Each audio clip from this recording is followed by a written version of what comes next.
से तूने चौका लगाया और कैसे तूने चावल चढ़ाए? बहन बोली, मैंने मेरी सहेली पड़ोसन से पूछा। उसने कहा जान से प्यारा कोई मेहमान आए तो तेल का चौका लगाना चाहिए और घी के चावल चढ़ाने चाहिए। तब भाई बोला, अरे मेरी भोली बहन, कभी तेल का चौका सूखा है और कभी घी में चावल पके हैं। तू पानी का चौका लगा और पानी में ही चावल चढ़ा। फिर वो ऐसा ही करती है। जब पानी सूख जाता है और चावल पक जाते हैं तब उसमें घी और शक्कर डालकर भाई को भोजन कराती है और फिर उसके तिलक करती है। ऐसे ही कई दिन बीत जाते हैं। एक दिन भाई बोला, बहन अब मैं घर वापस जाऊंगा, माँ अकेली है। अगले दिन सुबह बहन जल्दी उठकर गेहूं पीसकर भाई के लिए लड्डू बनाती है और कुछ लड्डू अपने बच्चों के लिए रखकर अपने भाई को विदा करती है। सुबह जब बच्चे उठते हैं तो माँ से खाने को मांगते हैं तो वो उन्हें वही लड्डू दे देती है। फिर वो देखती है, ये क्या, सारे लड्डू हरे रंग के हो गए। फिर वो चक्की में देखती है तो उसमें गेहूं के साथ एक सांप भी पिस गया होता है। वो उन लड्डुओं को फेंक देती है, फिर अपने भाई के पीछे भागती है। रास्ते में एक पेड़ के नीचे उसका भाई बैठा हुआ होता है। उसे देखकर भाई ने पूछा, क्या हुआ बहन?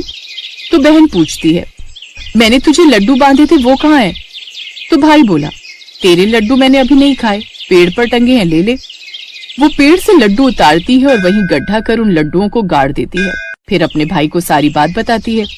भाई बोला, बहन तूने एक बार तो मुझे मौत से बचा लिया, लेकिन मैं पीछे कईयों को साई देकर आया हूँ। फिर वो बहन को सारी बात बताता है। वो दोनों वहां बैठकर बात ही कर रहे होते हैं कि बहन भाई से पानी मांगती है। भाई बोला, थोड़ी दूरी पर एक तालाब है, वहां से मैं अभी पानी लेकर आता हूँ। बहन बोली, मैं खुद जाती हूँ और पानी पीकर वापस आती हूँ। वो पानी पीने तालाब पर पहुंचती है तो देखती है कि वहां एक बुढ़िया बैठी हुई होती है। वो उससे पूछती है, माँ तुम यहाँ तालाब पर क्यों बैठी हो? तब वो बुढ़िया कहती है, मैं विधाता हूँ, एक बहन के भाई की तांत गढ़ रही हूँ। तब वो पूछती है, माता वो भाई कौन है?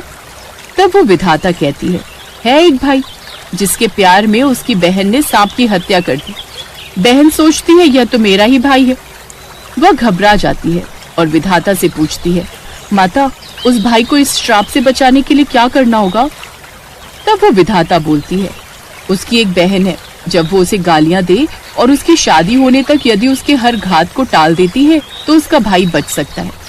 वो तुरंत अपने भाई के पास जाकर कहती है, भाई मैं तुझे माँ के घर तक छोड़ने चलूंगी, लेकिन रुक, मैं अभी आती हूँ। फिर वो शेर के लिए मांस, सांप के लिए दूध और नदी के लिए ओढ़नी लाती है। फिर दोनों भाई बहन आगे बढ़ते हैं। रास्ते में उन्हें पहले शेर मिलता है। जैसे ही वो आगे आता है, बहन उसके आगे मांस का टुकड़ा डाल देती है। शेर मांस के टुकड़े को खाने में लग जाता है। फिर दोनों